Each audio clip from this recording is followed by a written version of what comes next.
If racism is indeed a public health crisis, aren't we really talking about the systems that Europeans and peoples of European descent have put into place? These systems were built off of the backs of slaves. And so they were people who were never looked at as having the opportunity to rise because they were always looked at as property.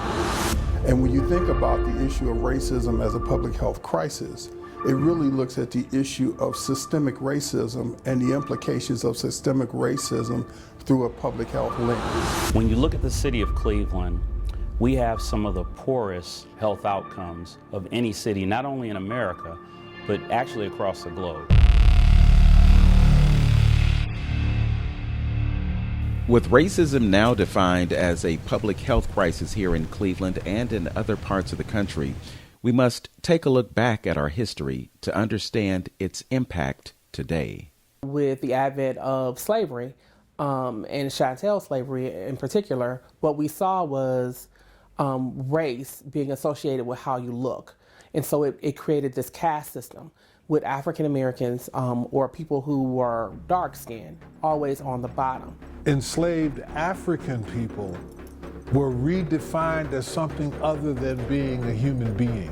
And that legacy is still with us, you know, and it's still with us, and it's difficult because the country has never really acknowledged that.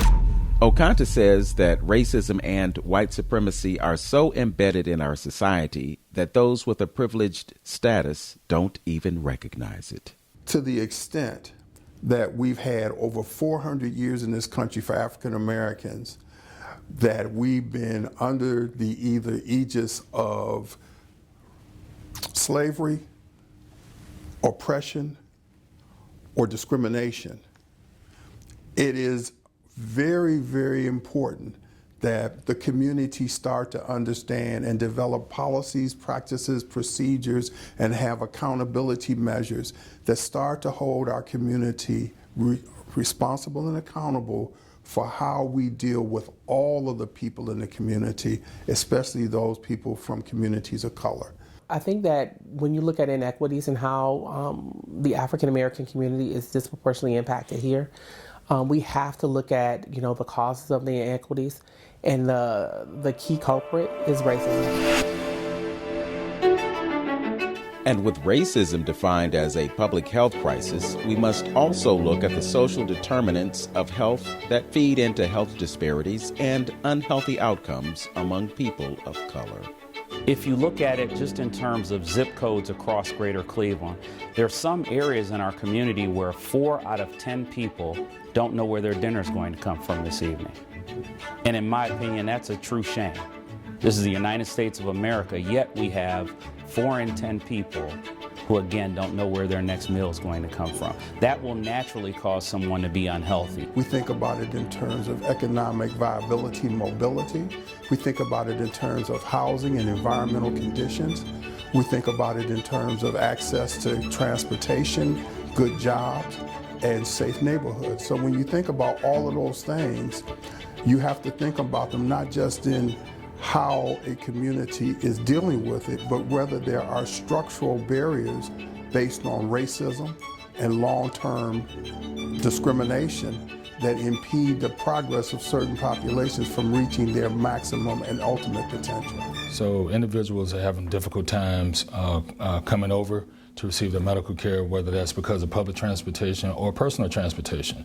So can we change policy to increase bus routes into those areas that there may be a shortage of transportation? Our team has been working to make sure that we address those issues and so many other things that disproportionately impact our community. We're looking at the air, we're looking at the land, we're looking at the water. So we're looking at every single system and how it impacts our community and how we can work to educate the community about those systems. Other issues like redlining must be addressed, including hospitals that are leaving urban communities. So now what we see is this invisible continuation of the redlining that existed in the 30s and 40s. So what happens is instead of the inner city being the epicenter around redlining, the epicenter is now moving to where African Americans are. Dr. Jones says the medical community should be more responsive in dealing with social issues that prevent a positive experience for African American patients. Many of our patients are lower socioeconomic status. They have lower education levels. So when they go to any one of the major hospitals, they may feel overwhelmed. Neville says Metro Health is looking from within first to see how to correct the barriers of systemic racism. Internally, we've also looked at our policies because 95% of our employees are also our patients. I shouldn't have to wear my badge to go into one of our facilities to be treated with a level of dignity and respect. I shouldn't have to walk in wearing a suit and tie.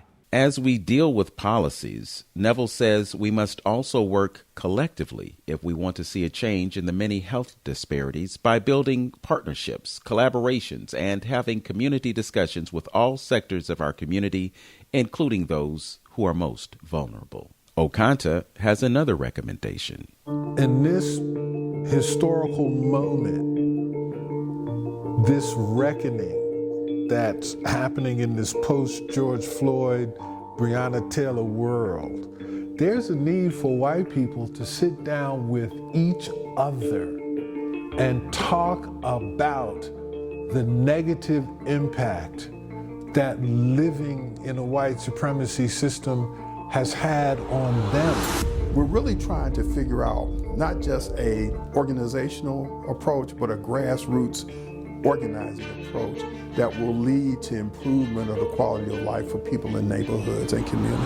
Racism should not follow me into the doctor's office. It shouldn't follow me into an education setting. It shouldn't follow me into a job.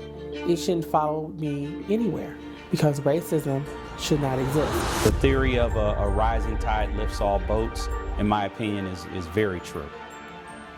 We all have a responsibility to change this. We all have a responsibility as it relates to the declaration that racism is a public health crisis. The racism as a public health crisis really underscores the fact that it's important for everybody to participate equitably in our democracy.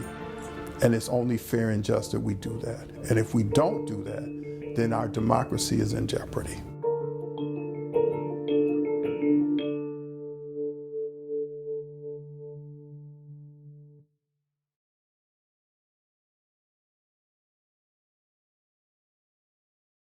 Defining Racism, Discovering Its Impact Today was produced by Greg Lockhart of Frame by Frame Video Productions Incorporated and part of the Connecting the Dots Between Race and Health, a project of Ideasteam Public Media funded by the Dr. Donald J. Goodman and Ruth Weber Goodman Philanthropic Fund of the Cleveland Foundation.